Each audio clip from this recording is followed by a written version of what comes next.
ఓం నమ శివాయ. నమస్తే ఫ్రెండ్స్. ఎదురుగా గార్డెన్లో చూస్తున్నారా, రెండు పెద్ద పెద్ద నెమళ్ళు తిరుగుతున్నాయి అక్కడ. ఇది నియోపోలిస్ కోకాపేట్ ఏరియా ఫ్రెండ్స్. ఇది గుట్టల పైన ఎంత అద్భుతమైన లొకేషన్ ఇది.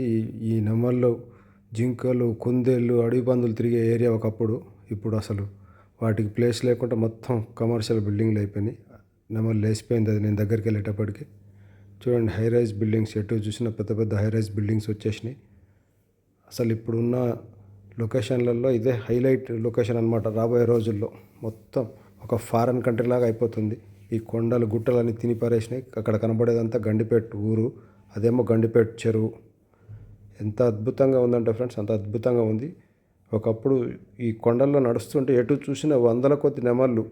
ఇప్పుడు వాటి ప్లేసుల్లో మొత్తం high rise buildings, villas, gated communities, పెద్ద పెద్ద రోడ్లు. రాబోయే రోజుల్లో ఇది ఒక అద్భుతమైన లొకేషన్ ఫ్రెండ్స్.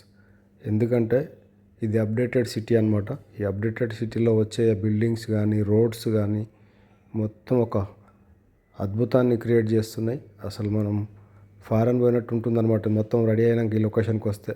గండిపేట ఊరు, చెరువు, ఈ బిల్డింగ్స్ అన్నీ మినిమం 40 to 50 ఫ్లోర్లు, 45 ఫ్లోర్లు, అలాంటి అద్భుతమైన ఫ్లోర్స్ అనమాట. ఇక్కడ ఇక మళ్ళీ హైవే ఎక్కాము. హైవేలో వస్తుంటే చూడండి, రైట్ సైడ్లో అది 55 ఫ్లోర్ల బిల్డింగ్ అది. Thank you friends.